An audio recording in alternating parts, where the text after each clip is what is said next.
बारामती विमान दुर्घटना, धुराच्या ढगांना दबलेले सत्य, सन्नाट्यात घुमणारे प्रश्न। बारामती, महाराष्ट्र। आज सकाळी बारामती परिसरात एक भीषण दुर्घटना घडली आणि संपूर्ण भागात एकच खळबळ उडाली। मुंबईहून बारामतीकडे येणारे एक चार्टर्ड विमान लँडिंग दरम्यान कोसळल्याची घटना समोर आली। काही क्षणांतच आकाशात धुराचे लोट पसरले, सायरनचा आवाज घुमू लागला आणि परिसरात भीतीचे वातावरण निर्माण झाले। मिळालेल्या प्राथमिक माहितीनुसार या विमानात महाराष्ट्राचे उपमुख्यमंत्री अजित पवार प्रवास करत होते। मात्र यासंदर्भात प्रशासनाकडून अद्याप अधिकृत आणि अंतिम पुष्टी करण्यात आलेली नाही। प्रत्यक्षदर्शींनी सांगितले की विमान धावपट्टीच्या जवळ येत असतानाच अचानक मोठा आवाज झाला। क्षणातच विमानाचे संतुलन बिघडले आणि काही सेकंदांत ते जमिनीवर आदळले। अपघात इतका भीषण होता की त्याचा आवाज अनेक किलोमीटरपर्यंत ऐकू आला। धडकेनंतर आगीच्या ज्वाळा उसळल्या आणि काळा धूर आकाशात पसरला। घटनेची माहिती मिळताच स्थानिक ग्रामस्थ सर्वप्रथम मदतीसाठी धावले। एका प्रत्यक्षदर्शीने सांगितले, आधी जोराचा स्फोट झाला, नंतर धुराचे लोट दिसू लागले। आम्ही धावत गेलो, पण आग आणि मलब्यामुळे जवळ जाणे अशक्य होते। काही नागरिकांनी जीवाची पर्वा न करता जखमींना बाहेर काढण्याचा प्रयत्न केला।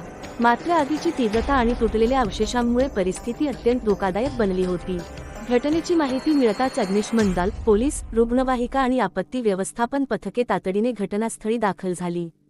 संपूर्ण परिसर सील करण्यात आला असून नागरिकांच्या प्रवेशावर बंदी घालण्यात आली आहे।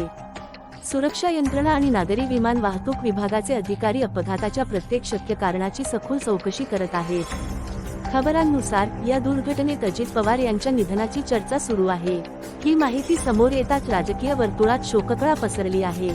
समर्थक, कार्यकर्ते आणि सामान्य नागरिकांमध्ये तीव्र अस्वस्थता आणि धक्का व्यक्त केला जात आहे।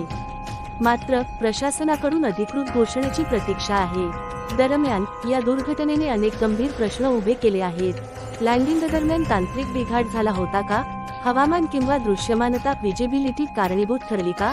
विमानाच्या देखभालीत निष्काळजीपणा झाला होता का?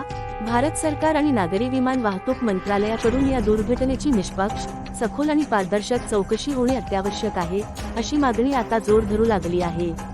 कारण हा प्रश्न केवळ एका अपघाताचा नाही, तर देशातील विमान सुरक्षेचा आहे।